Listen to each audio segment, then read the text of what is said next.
Hello friends. तो आज की इस वीडियो में हम बात करने वाले हैं प्रॉप्स की अपने रिएक्ट में कि प्रॉप्स किस तरह पास करते हैं। प्रॉप्स अगर हम इन अदर वर्ड्स कह लेंगे कंपोनेंट्स में डेटा किस तरह से पास किया जाता है वो आज हम देखेंगे।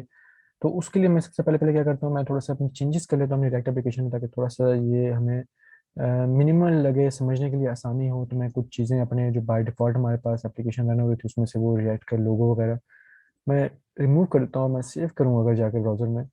तो अब अगर मैं अपने चेंजेस देखूँ तो हमें कुछ इस तरह से डिस्प्ले हो रहा है। अब हम क्या करेंगे, हम प्रॉप्स के थ्रू पास करेंगे ये कुछ डेटा कोड मुजम्मिल और ये नेम वगैरह हम प्रॉप्स के थ्रू पास करेंगे। किस तरह से बनते हैं प्रॉप्स, हमने देखा था कि रिएक्ट का जो सेटअप है, जो रिएक्ट की फंक्शनैलिटीज हमने देखी थी इंट्रोडक्शन के अंदर, वो था यूनिडायरेक्शनल होता है, यानी कि पेरेंट से डेटा आता है चाइल्ड की तरफ। तो देखिए हमारे पास जो ऐप का कंपोनेंट है वो क्या है, पेरेंट है हमारे पास, और जो हमारे पास चाइल्ड इस वक्त मौजूद हैं वो ये दो कंपोनेंट्स हैं जो कि ऐप के इस वक्त चिल्ड्रन हैं।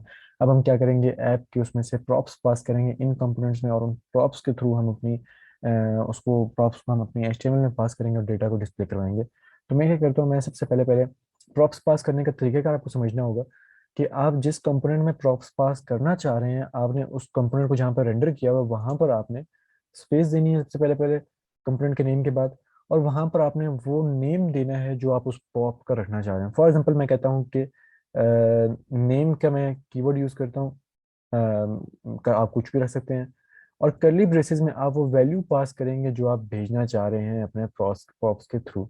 आप स्ट्रिंग भेजना चाह रहे हैं, आप ऑब्जेक्ट भेजना चाह रहे हैं, आप कोई एरे भेजना चाह रहे हैं, या आप कोई बुलियन वैल्यू भेजना चाह रहे हैं, it all depends on you.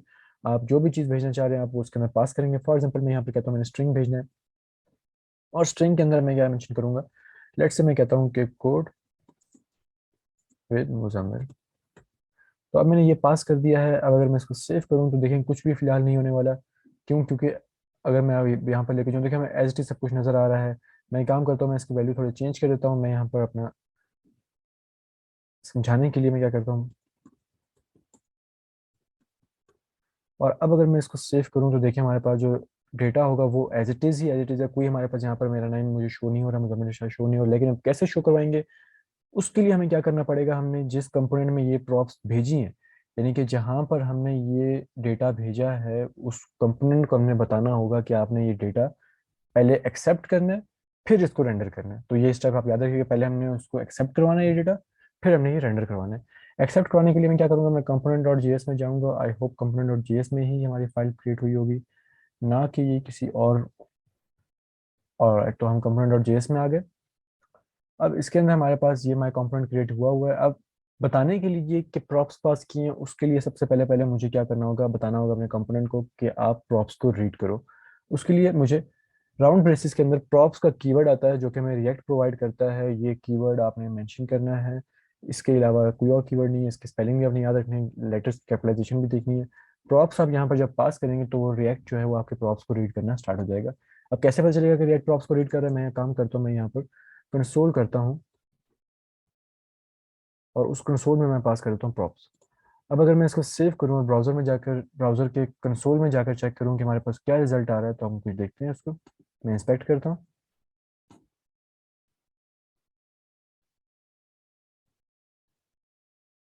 और जैसे ही अब मैं अपने कंसोल में जाऊंगा तो हमारे पास यहाँ पर कुछ रिजल्ट आ रहा है, ऑब्जेक्ट बना हुआ आ रहा है, और कहाँ पर है, कॉन्टेक्ट कंपोनेंट डॉट जीएस की लाइन नंबर 5 में हमारे पास आ रहा है, यानी कि वो आपको यहाँ पर बता रहा है कि ये कंपोनेंट है और इसके लाइन नंबर 5 पर आपने कंसोल किया। और मैं ऑब्जेक्ट को जैसे ही ओपन करता हूँ तो आपको यहाँ पर देखिए शो हो रहा है बेसिकली कि आपने नेम का की वैल्यू पेयर जो है वो सेंड किया था अपने इस कंपोनेंट के अंदर।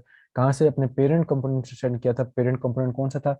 ऐप डॉट जीएस का पेरेंट कंपोनेंट था, वहां से आपने प्रॉप्स पास की थी अपने इस कंपोनेंट में, और वो आपको कंसोल के थ्रू पता चल रहा है।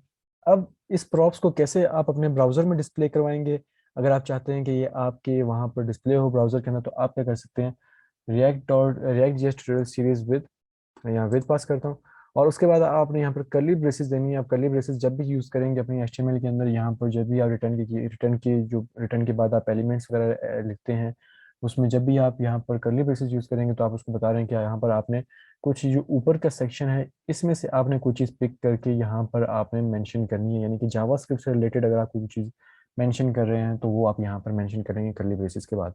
सो मैं क्या करता हूँ, मैं यहाँ पर कहता हूँ प्रॉप्स डॉट और नेम को मैं कहता हूँ कि ऐसे करके आपने मुझे यहाँ पर डिस्प्ले कराना। मैं जैसे सेव करता हूँ इसको, अब अगर मैं ब्राउजर में जाऊँ और दिखाऊँ आपको, तो यहाँ पर हमारे पास लिखा हुआ आ रहा है React JS tutorial series with Muzammil Irshad, यानी कि उसने उस प्रॉप को रीड करना स्टार्ट कर दिया है। और यहाँ पर देखिए हमारे पास नेम मुजम्मिल इरशाद वो एक हमें यहाँ पर शो भी कर रहा है कि आपके पास क्या की वैल्यू पेयर है। सो इस तरह से हमारे पास एक बेसिक लेवल पर प्रॉप्स वर्क करती है। मैं इसको थोड़ा सा और चेंज करता हूँ इसके स्ट्रक्चर में। मैं क्या करता हूँ, मैं इसको डी स्ट्रक्चर कर देता हूँ। डी स्ट्रक्चर हम कैसे करेंगे, हमने देखा था हम ऑब्जेक्ट्स को कैसे डी स्ट्रक्चरिंग करते हैं ऑब्जेक्ट्स की। तो मैं यहाँ पर कहता हूँ कॉन्स्ट, और कॉन्स्ट के बाद मैं यहाँ पर मेंशन कर देता हूँ नेम, हमारे पास वैल्यू थी। और उसके बाद मैं यहाँ पर इक्वालिटी के साइन के बाद यहाँ पर मेंशन कर देता हूँ प्रॉप्स। अब देखिए मेरे यहाँ पर मैंने उस ऑब्जेक्ट को डी स्ट्रक्चर कर दिया है, और ऑब्जेक्ट्स को डी स्ट्रक्चर जब मैंने कर दिया तो अब मुझे यहाँ पर प्रॉप्स डॉट नेम पास करने की जरूरत नहीं है।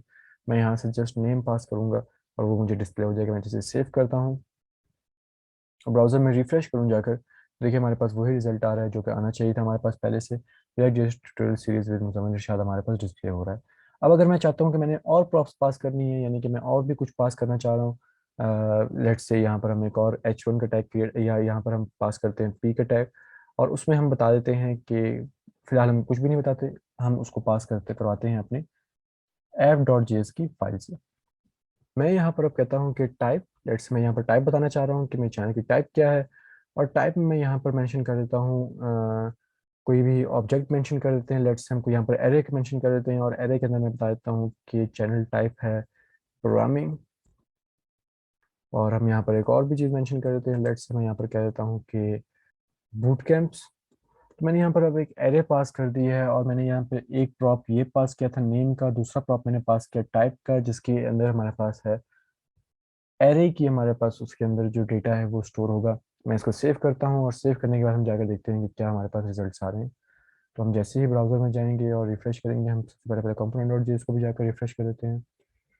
और जैसे ही अब हम जाएं यहाँ पर और रिफ्रेश करें हम इसको, तो पहले से भी वो रिफ्रेश था, लेकिन अब क्या हो गया, देखिए हमारे पास टाइप भी आना स्टार्ट हो चुकी है। टाइप का भी प्रॉप आ रहा है, टाइप के अंदर हमारे पास हमने यहाँ पर दो चीज़ें डिस्प्ले कर दी। अब इस चीज़ को भी हम जाकर रेंडर करवा देते हैं पी के टैग्स के अंदर। पी के टैग्स में मैं मेंशन कर देता हूँ कि मुझे यहाँ पर प्रॉप्स डॉट टाइप, जो हमारे पास प्रॉप्स की टाइप थी उसका जो ज़ीरो था हमारे पास इंडेक्स पे, जो हमारे पास वैल्यू थी वो यहाँ पर डिस्प्ले होनी चाहिए। फिर हम यहाँ पर कह देते हैं कि एंड, और यहाँ पर हम कह देते हैं दोबारा से ये क्रिएट कर देते हैं कर्ली ब्रेसेस, और यहाँ पर हम मेंशन करते हैं प्रॉप्स डॉट टाइप। और साथ ही साथ हम कहते हैं कि हमारे पास जो उसका सेकंड इंडेक्स पे जो हमारे पास वैल्यू थी वो हमें डिस्प्ले होनी चाहिए। तो उसके लिए हम यहाँ पर जैसे सेव करेंगे, तो अब देखिएगा हमारे पास जो रिजल्ट आएगा वो कुछ यूँ होगा कि हमारे पास प्रोग्रामिंग एंड बूट कैंप्स की अभी यहाँ पर डिस्प्ले होना स्टार्ट हो चुका है। तो इस तरह से हमारे पास प्रॉप्स टाइप वर्क करती हैं। आप कुछ भी डेटा पास कर सकते हैं अपने पेरेंट में। अब देखिए यहाँ पर हमारे पास डेटा पास हो रहा है प्रॉप्स के थ्रू चाइल्ड पे। तो हमने जो बात की थी यूनिट डायरेक्शनल की, अब ये चीज़ हमारे पास दोबारा पेरेंट में पास नहीं हो सकती, यानी कि आप पेरेंट का कंपोनेंट इस चाइल्ड में दोबारा रेंडर नहीं कर सकते। आप सीक्वेंस वाइज चलते हैं, एक फ्लो में चलते हैं, ट्री के शेप में चलते हैं। तो ये है हमारे पास एक यूनिट डायरेक्शनल नेचर का एक हमारे पास हिस्सा, किस तरह से आपका डेटा जो है वो प्रॉप्स वगैरह के थ्रू जो है वो डाउन द ग्रिड पास होता रहता है। तो इसको और प्रैक्टिस करें, इसको और आप डायनामिक बनाएं, अपने बाकी कंपोनेंट्स वगैरह के अंदर डेटा पास करें, एक कंपोनेंट से दूसरे कंपोनेंट में डेटा पास करें। इससे आपको मजीद क्लैरिटी होगी। आप चाहें आप एक और काम भी कर सकते हैं। हमने ऐप डॉट जेएस के अंदर दोनों कंपोनेंट्स पास किए थे, आप सेकंड कंपोनेंट यहाँ से रिमूव कर दें, और आप कहें मैंने सेकंड कंपोनेंट पास करना है कंपोनेंट डॉट जेएस के अंदर। मैं इसको सेव करता हूँ, और सेव करने के बाद जैसे ही मैं कंपोनेंट डॉट जेएस में जाऊँगा, अब मैं यहाँ पर कहता हूँ कि इस डिफ में जो है मेरे पास रेंडर करवा दो आप सेकंड कंपोनेंट। तो हम पिक करते हैं सेकंड कंपोनेंट को। हम जैसे इसको सेव करेंगे, अब अगर हम ब्राउजर में जाकर देखें इसको, तो हमारे पास रिजल्ट तो वही आएगा, लेकिन क्या हो रहा है, हमारा जो सेकंड कंपोनेंट है वो इस वक्त हमारे पास रेंडर हो रहा है कहाँ से, इस फाइल से रेंडर हो रहा है। और अगर मैं चाहूँ मैं सेकंड कंपोनेंट में भी पास कर सकता हूँ अपने डेटा। आप चाहें तो आप पास कर सकते हैं, बिल्कुल मैं चाहता हूँ कि मैंने सेकंड कंपोनेंट में डेटा पास करना है। तो मैं यहाँ पर कह देता हूँ कि ऑल डेटा के नाम से मैं सेव करता हूँ, और ऑल डेटा के नाम से मैं यहाँ पर मेंशन कर देता हूँ कि जो हमारे पास प्रॉप्स जितनी भी आ रही हैं वो सब आप भेज दो इस कंपोनेंट के अंदर फ्रॉम दिस वन। यानी कि वो प्रॉप्स कहाँ से आ रही थी, एफ डॉट जेएस की फाइल से आ रही थी, इस फाइल में इस कंपोनेंट में आ रही थी एफ कंपोनेंट से, और ये कंपोनेंट उन प्रॉप्स को सेंड कर रहा है ऑल डेटा की फॉर्मेट में सेकंड कंपोनेंट के अंदर। तो उसमें सेकंड कंपोनेंट में जाता हूँ, मैं यहाँ पर मेंशन करता हूँ प्रॉप्स, ताकि वो उसको एक्सेप्ट कर सके, प्रॉप्स को पिक कर सके। और मैं यहाँ पर अब कंसोल और लॉग करूँगा, तब जाके मुझे पता चलेगा कि मेरी पॉप प्रॉप्स पिक हुई है या नहीं। मैं जैसे ही इसको कंसोल लॉक करता हूँ प्रॉप्स को, अब अगर मैं इसको सेव करूँ और ब्राउज़र में जाकर रिफ्रेश करूँ, मैं इसको देखेंगे हमारे पास रिजल्ट क्या आता है। मैं कंपोनेंट और JS को भी सेव कर देता हूँ, और जैसे ही मैं इसको रिफ्रेश करता हूँ, देखिए हमारे पास ऑल डेटा जो है उसकी भी की वैल्यू पेयर में हमारे पास एक ऑब्जेक्ट आ रहा है यहाँ पर, जो हमें बता रहा है कि आपकी प्रॉप्स जो है वो सेकंड कंपोनेंट में भी पास हो चुकी हैं। अब हम क्या करते हैं, हेलो फ्रॉम कोड मुजम्मिल जो है हम उसको चेंज कर देते हैं हेलो फ्रॉम मुजम्मिल इरशाद की शेप में। और ये चीज़ अगर हम यहाँ पर करें, यहाँ पर लेट्स से हम कहाँ पर हैं, सेकंड कंपोनेंट में जाते हैं, और यहाँ पर हम कहते हैं कि कोड विद, और यहाँ पर हम मेंशन कर देते हैं प्रॉप्स के अंदर ऑल डेटा जो हमारे पास था, प्रॉप्स डॉट ऑल डेटा।